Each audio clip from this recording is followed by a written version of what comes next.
Welcome, friend. Are you ready to spend a few minutes with The Painted Veil by W. Somerset Maugham? This book was originally published back in 1925, and I listened to a 2007 audio edition of this narrated by Kate Redding. And yeah, The Painted Veil by W. Somerset Maugham. I wanted to read this because I've read a couple of other works by Maugham over the last couple of years. I read The Razor's Edge, and then earlier this year, I actually read Of Human Bondage. I chatted both of those, so I will link to those chats down in the details below. But yeah, The Painted Veil. Been wanting to get to this one. This was adapted into a movie a few years ago, several years ago actually, that I saw, but I didn't remember a lot about it other than just sort of the main plot. So I really wanted to give the book a read, and it was quite a read. I did enjoy it a lot. But what it's about is the book starts out. The main character is actually, her name is Kitty Garstin, initially in the book before she's married. Kitty Garstin is a kind of pretty young woman, the daughter of a fairly domineering mother and a father who is sort of in the background, sort of ignored by the rest of the family. The mother has two daughters, Kitty and then her sister. Kitty is the prettier of the two, and so her mother has sort of pinned all her hopes on her daughter Kitty as far as marrying well, as far as position and money goes, because her mother values these sorts of things more than anything else, really. Not really that concerned with her daughter's happiness, just so as long as she marries well. So Kitty is a very popular person. She's also fairly young, frivolous and vain. She gets proposed to multiple times, but she's always thinking, there's someone better, and so she keeps turning everybody down. Then eventually she gets to be about 25, and the proposals start coming less and less, and her sister is going to get married.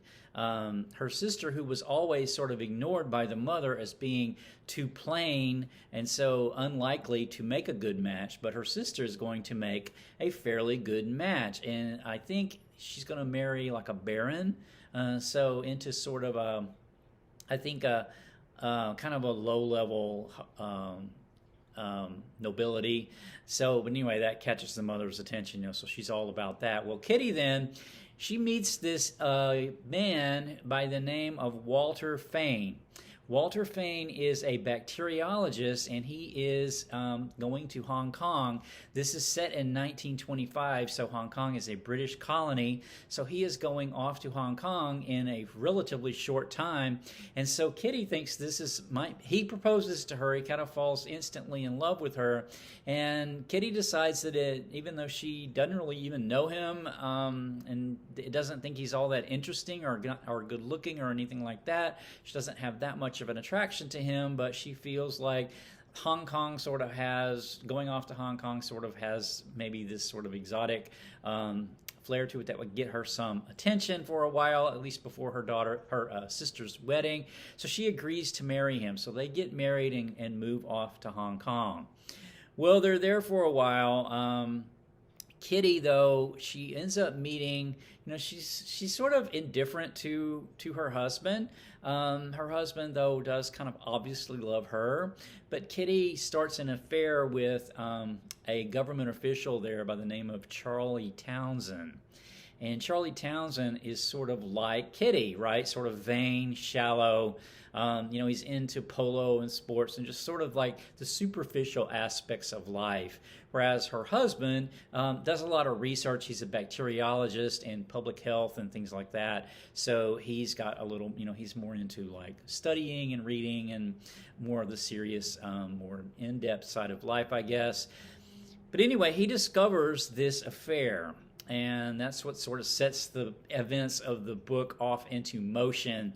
The affair, he ends up giving Kitty an ultimatum. He confronts her about the affair, and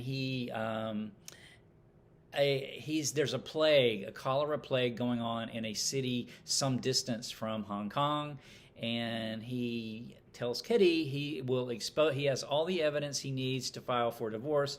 He will file a very scandalous public divorce if she doesn't agree to go with him to this cholera city. He doesn't even really have to go to this city for this epidemic. It's that he just decides that he will go. And so, the reader, we kind of get this as an idea of maybe like a punishment, putting them both really in harm's way. He gives her an out, though. He says he will just give her a divorce if she confronts Charlie Townsend, and Charlie Townsend agrees to leave his wife and marry her. Then he will agree with no strings attached to the divorce, and they can have a quiet divorce in that case. But otherwise, the only way to avoid a very public divorce that would probably damage Charlie's career as well as her reputation would be for her to go with him to this cholera city. So that's the dilemma, and I won't go into. I don't want to give away anything that would detract from, if you don't know the story, detract from a first-time reader's experience with this story. But just a couple of things about this, though.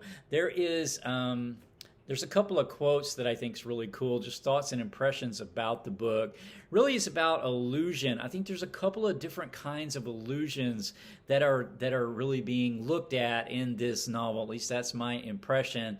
So I just wanted to read a couple of quotes. The first one is from. The first two actually are from Walter. So when he has finally confronted Kitty about the affair, Kitty, basically tells him, I never loved you. I don't love you. I don't even really like you. You kind of repulsed me. Anytime I had to be intimate with you, I cringed. Basically, she really kind of gives it to him as far as letting him know kind of her true feelings at this point. And then so he lets her know sort of where he's coming from about the illusions that she might be under versus him. And he says, I had no illusions about you, he said. I knew you were silly and frivolous and empty-headed, but I loved you. I knew that your aims and ideals were vulgar and commonplace, but I loved you. I knew that you were second-rate, but I loved you. So he really did love her, and it's just sort of shattered that to find out that she has been unfaithful to him in his own house. He discovers it actually in his own house. So, yeah. And then he goes on to say, it's comic when I think how hard I tried to be amused by the things that amused you, and how anxious I was to hide from you that I wasn't ignorant and vulgar and scandal-mongering and stupid. I knew how frightened you were of intelligence, and I did everything I could to make you think of me as big a fool as the rest of the men you knew. I knew you married me for convenience. I loved you so much, I didn't care. So kind of tragic, Kitty Fane, though, we can tell, that a hard rain is going to fall on Mrs. Kitty Fane, and that's pretty obvious. She does go through a journey after this, a journey of sort of self-awareness, self-discovery, finding out kind of what the important things of life are. So she really does grow through the course of the novel. There's another quote that's about illusion then. So we had this illusion about so Walter did not really have, apparently he had some illusions about Kitty, because I think he was really surprised when she had the affair on him. But, he thinks he didn't have any illusions.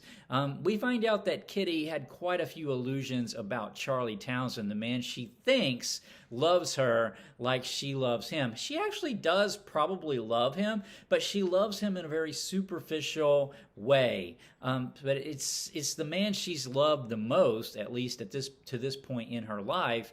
And, she is going to learn the hard way what illusions she had about that relationship. So, but there's another illusion. So Kitty eventually gets to know some nuns in a convent, and so the nuns, she feels like, because I think she has this outlook on life that, if you're not experiencing pleasure, then you're wasting your life. So, she comes from this sort of superficial place initially in the novel. And so she's talking about these nuns and that what if there is no God and there is no afterlife, and then they've just given up, they've given up everything in their lives for nothing, in her view, at this point. And she's talking to another character, a man she meets. They have a platonic relationship. He sort of becomes her confidant, although he doesn't know the details, but he's very shrewd, so he might have figured it out. But he doesn't know necessarily the details of what happened, but he has an idea. But he answers her. His name is Waddington. So Waddington answers her with this comment about the nuns living this life of illusion. He says, I wonder if it matters that what they have aimed at is illusion. Their lives are in themselves beautiful. I have an idea that the only thing which makes it possible to regard this world we live in without disgust is the beauty which men now and then create out of the chaos.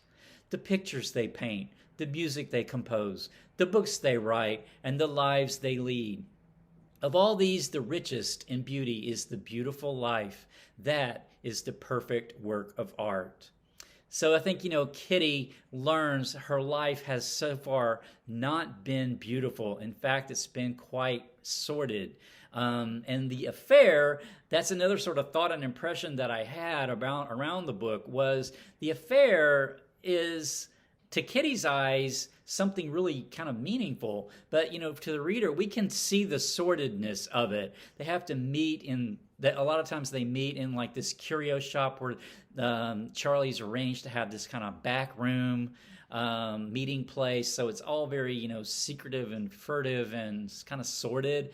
But as opposed to the meaningful lives that the nuns are, the meaningful, beautiful lives led by the nuns, which Kitty starts out thinking might be a wasted life. She begins to learn otherwise, though. Okay, I think I will leave the chat with this. I really did love this. This is beautifully written. Somerset Maugham has really just got away with language, and it's not a very long story, but there's a lot in here. And the journey, going on this journey of self-awareness with Kitty was really quite a cool journey to go on. So I enjoyed that.